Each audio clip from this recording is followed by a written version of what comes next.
ut beati Ioannes Vicesimus Tertius et Ioannis Paulus Secundus. C'est lors du consistoire, ce lundi matin, que le pape François a annoncé la date du 27 avril 2014 pour la canonisation d'Angelo Roncalli et Karol Wojtyla, autrement dit de Jean XXIII et Jean-Paul II. Avant que le pape proclame la formule et annonce cette date qui est le jour de la fête de la Divine Miséricorde, le préfet de la Congrégation pour la cause des saints, le cardinal Angelo Amato, a retracé une brève biographie des deux futurs saints. Le cardinal Amato a plus particulièrement rappelé leur service pour la paix en assimilant cet engagement à celui du pape François, et il a également cité la fermeté douce par laquelle ces deux papes ont affronté les temps de transformation radicale qu'ils vivaient, en promouvant avec authenticité la dignité de l'homme. Le monde a encore besoin de l'esprit de paix entre les religions animé par la rencontre historique d'Assise en 1986, a rappelé le pape François en rencontrant les représentants des églises, des communautés ecclésiales et des grandes religions réunis ces jours-ci à Rome par la communauté de Sant'Egidio.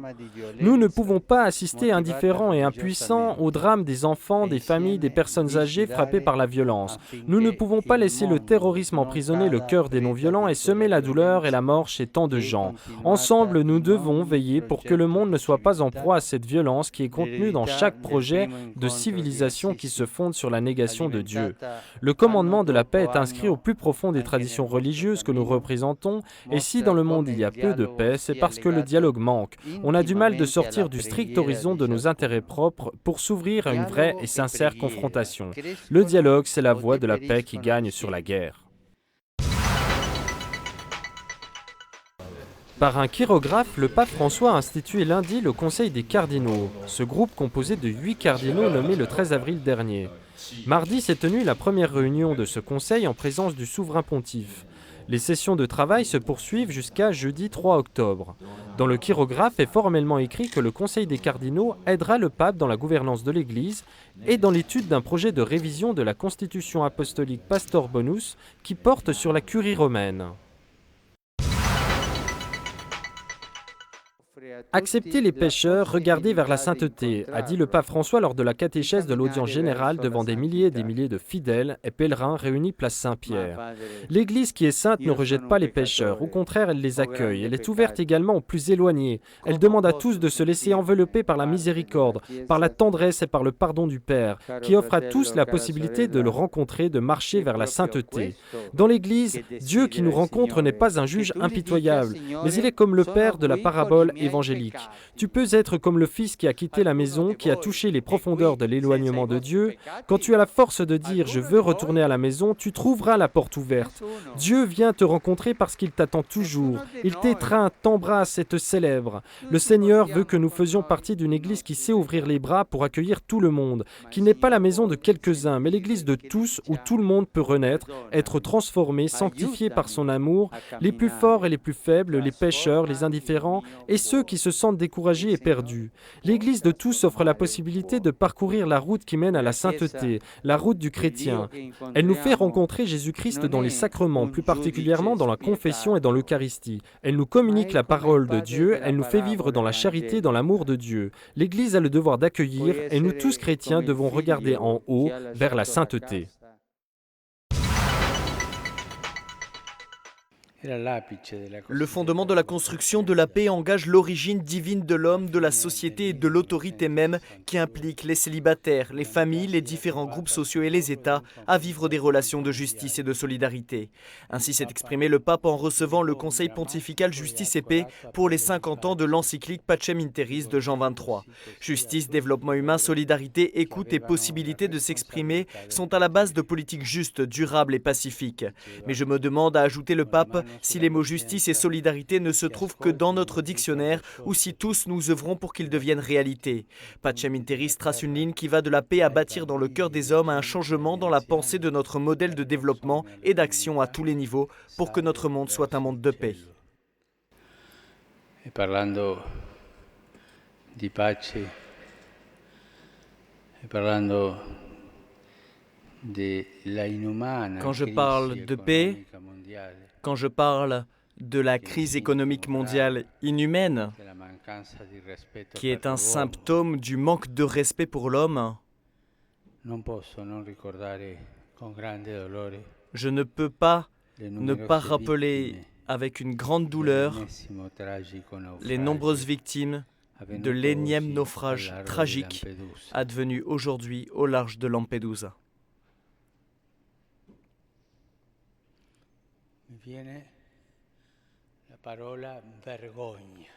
Il me vient à l'esprit ce mot « honte ».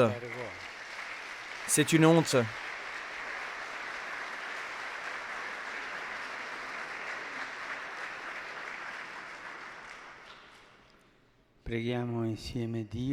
Prions Dieu ensemble pour ceux qui ont perdu la vie. Hommes, femmes, enfants, pour leurs familles et tous les migrants. Unissons nos efforts pour que ne se répètent pas de tragédies similaires. Seule une collaboration décidée impliquant tout le monde peut aider à les éviter.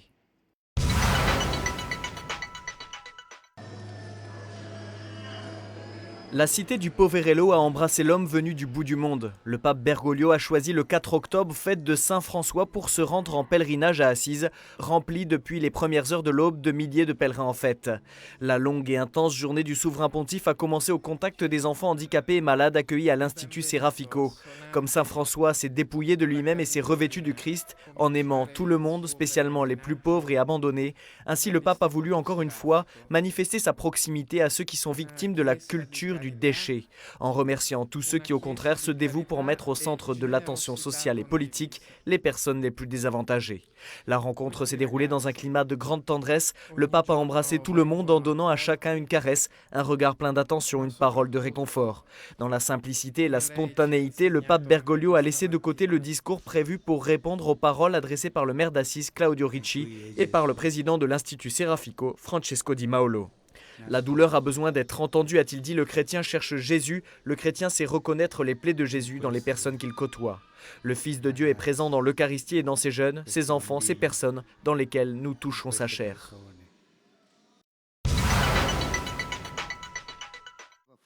Le chrétien ne peut pas vivre avec l'esprit du monde. Nous pouvons faire un christianisme sans croix ni Jésus, mais nous deviendrions des chrétiens de pacotille. Ainsi se poursuit à un rythme soutenu la journée du pape François à Assise, qui depuis une visite privée au sanctuaire de Saint-Damien s'est rendu à Vesovado pour rencontrer les pauvres, assistés par Caritas. Le souverain pontife a laissé de côté encore une fois le discours prévu pour parler sans notes. Parmi ses pensées, il a accordé une place toute particulière à l'émotion, au regret et à la douleur éprouvée suite à l'énième tragédie qui a eu lieu hier au large de Lampedusa. Aujourd'hui est un jour de larmes, a-t-il dit, pour toutes ces personnes mortes, pour tous ces gens morts alors qu'ils fuyaient l'esclavage. Face à cela, à la désespérance, aux enfants qui meurent de faim, aux familles en difficulté, devant tant de misère qui donne la couleur de notre époque, le monde semble être insensible, figé dans de vaines certitudes. L'Église, c'est nous tous, a insisté le pape François, et tous nous devons aller sur la route de Jésus qui, pour le salut de l'homme, est monté sur la croix. Dans le lieu où François abandonne tous ses biens pour embrasser la pauvreté évangélique, le successeur de Pierre a demandé de contrecarrer la mondanité, qui conduit à l'idolâtrie et à l'orgueil et qui tue l'âme et l'Église. Le Seigneur nous donne le courage de nous défaire de l'esprit du monde, a conclu le pape François, qui est la lèpre, le cancer de la société.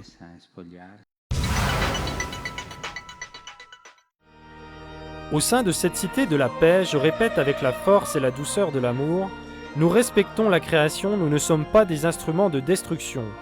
Dans le cœur d'Assise, à quelques pas de la tombe de Saint François, le pape François a une nouvelle fois lancé un appel pour la paix entre les peuples. Arrêtons ces conflits armés qui ensanglantent la terre, a dit avec force le souverain pontife. Faisons taire les armes et partout que la guerre cède la place à l'amour, l'offense au pardon et la discorde à l'union. Nous entendons le cri de ceux que l'on pleure, qui souffrent et meurent à cause de la violence, du terrorisme et de la guerre, en Terre Sainte, en Syrie, au Moyen-Orient et dans le monde. Devant 1 millier de personnes rassemblées pour la Sainte Messe, le successeur de Pierre, qui du Poverello d'Assise a voulu prendre le nom, a rappelé le brillant exemple de Saint François, patron de l'Italie. Lui, en fait, a su se revêtir de Jésus, conscient que le crucifix ne nous parle pas de défaite ou de mort, mais de vie, d'un amour capable de vaincre le mal. Et il a su embrasser la vraie paix du Christ, en ayant du respect pour tout ce que Dieu a créé. La paix franciscaine n'est pas un sentiment naïf, a conclu le souverain pontife au cours de l'homélie, et non plus une espèce d'harmonie panthéiste avec les énergies du cosmos. La paix de saint François est celle du Christ, et peut la trouver celui qui prend sur lui son joug qui est son commandement « Aimez-vous les uns les autres comme je vous ai aimés ». Et ce joug, on ne peut le porter avec arrogance, avec prétention, avec orgueil, mais uniquement avec la douceur et l'humilité du cœur. Il ne suffit pas de lire l'Écriture sainte, il faut écouter Jésus qui parle à travers elle. Nous devons être des antennes de réception branchées sur la parole de Dieu pour être des antennes qui la diffusent. Voilà la réflexion que le pape a adressée au clergé, aux personnes consacrées et aux laïcs engagés dans les conseils pastoraux du diocèse d'Assise. Après le déjeuner partagé avec les pauvres accueillis par la Caritas et la visite privée à l'ermitage des Carceri et la prière dans la cellule de Saint-François, le pape, dans la cathédrale Saint-Rufin, a indiqué 3 priorités à l'Église. Écouter la parole, avancer ensemble dans la fraternité et annoncer l'Évangile jusqu'aux périphéries. Aujourd'hui, on oublie souvent combien il est important d'être un peu moins plein de ses propres paroles pour être riche des paroles de Dieu et combien il est précieux de cheminer ensemble, unique troupeau du Christ, en s'aidant et se pardonnant mutuellement. D'où l'invitation du pape François à ne pas avoir peur de sortir et d'aller à la rencontre des gens jusqu'aux marges de la société sans se laisser arrêter par les préjugés, les habitudes, les rigidités mentales ou pastorales et le fait qu'on a toujours fait comme ça. Dans une intervention chaleureuse émaillée de plaisanteries, le pape a rappelé pour finir que le Seigneur est le seul à pouvoir sauver le monde, prisonnier des égoïsmes et des particularismes.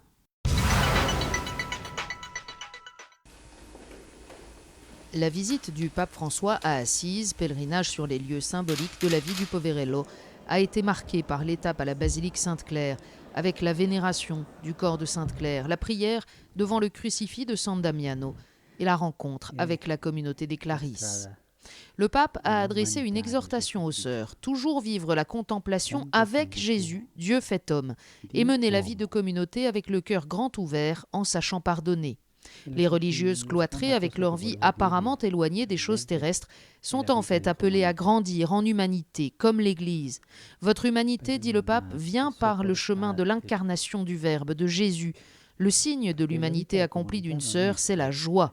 D'où l'invitation que leur lance François à ne pas avoir un sourire d'hôtesse de l'air, mais à expérimenter en profondeur la joie de la rencontre avec le Fils de Dieu qui s'est fait homme pour être proche de ses créatures. À ces expertes en humanité, le pape François a demandé de prendre soin de la vie communautaire avec amour et patience, ce qui nécessite beaucoup de compréhension.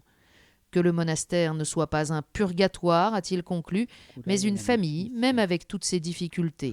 La vie communautaire n'est pas facile et le diable profite de tout pour diviser, spécialement du bavardage.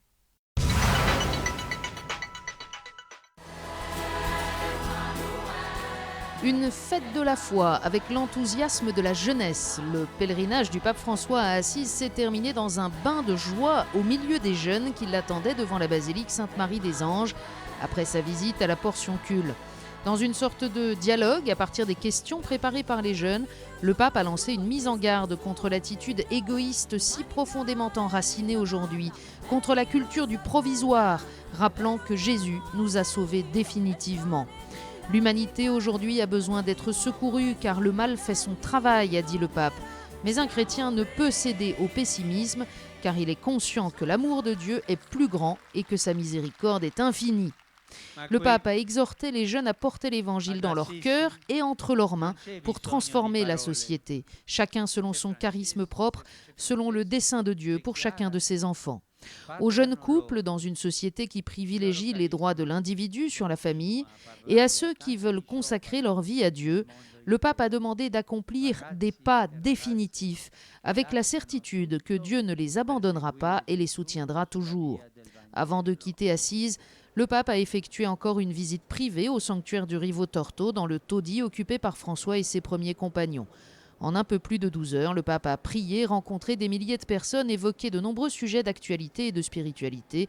Il a surtout ranimé l'espérance d'une rencontre qui peut régénérer les cœurs et sortir la société de la torpeur de l'indifférence, la rencontre avec Dieu. La prière, c'est la respiration de la foi, le dialogue de l'âme avec Dieu. C'est ce qu'a dit le pape François ce dimanche avant de réciter la prière de l'Angélus. Sur une place Saint-Pierre remplie de fidèles, le pape a rendu grâce pour son pèlerinage à Assise, sa première visite dans la ville de Saint-François. Il a demandé à tous d'être dans la vie quotidienne des témoins du Christ avec la puissance de Dieu. Il suffit d'une foi petite mais vraie et sincère pour réaliser des choses humainement impossibles, a expliqué le Saint-Père. Et comment ne pas penser, par exemple, à tant de parents qui affrontent des situations très lourdes ou à ces malades parfois très gravement atteints qui transmettent la sérénité à ceux qui viennent les voir, ou encore aux missionnaires envoyés autour du monde pour porter l'Évangile. Après l'Angélus, le pape a évoqué la béatification samedi à Modène de Rolando Rivi, un séminariste tué en haine de la foi en 1945 alors qu'âgé de 14 ans, il était seulement coupable de porter une soutane. Mais surtout, les fidèles ont observé un temps de silence à la mémoire des victimes de Lampedusa. Laissons pleurer nos cœurs, a dit le pape.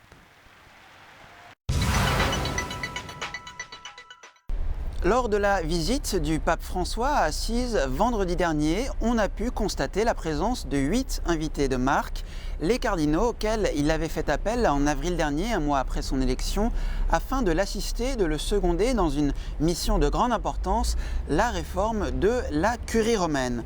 Venus des 4 coins du monde, ces 8 cardinaux avaient déjà partagé le quotidien du pape les 3 jours précédents. Ils étaient en effet présents au Vatican à l'occasion de leur première réunion plénière, un événement annoncé depuis longtemps et très attendu. Au rythme de 2 sessions quotidiennes de 3 heures, le pape et les membres de ce conseil rebaptisé C8 ont donc travaillé à huis clos dans la maison Sainte-Marthe sur la base d'un important matériel rassemblé depuis des mois. Pas d'annonce révolutionnaire à l'issue de cette rencontre, mais le porte-parole du Saint-Siège a évoqué les grandes lignes de ce projet de réforme de la curie. On sait par exemple qu'il ne sera pas question d'un simple aggiornamento de la constitution apostolique Pastor Bonus de Jean-Paul II, à qui la curie romaine doit sa forme actuelle. Le pape et les cardinaux voient plus loin et ils souhaitent réellement réaliser une nouvelle constitution apostolique. Le père Lombardi a également laisser entendre que ce document pontifical pourrait donner naissance à une nouvelle figure au sein de la curie, un modérateur chargé d'améliorer la coordination entre les différents dicastères et services. Autre nouveauté, l'actuelle secrétairie d'État du Saint-Siège, très puissante et importante durant les pontificats de Jean-Paul II et de Benoît XVI, pourrait se transformer en un plus intime secrétariat du pape. Enfin, le pape François veut que les 8 membres du Conseil des cardinaux travaillent rapidement, activement, surtout dans cette phase initiale des travaux. Aussi, rendez-vous a été donné en décembre prochain.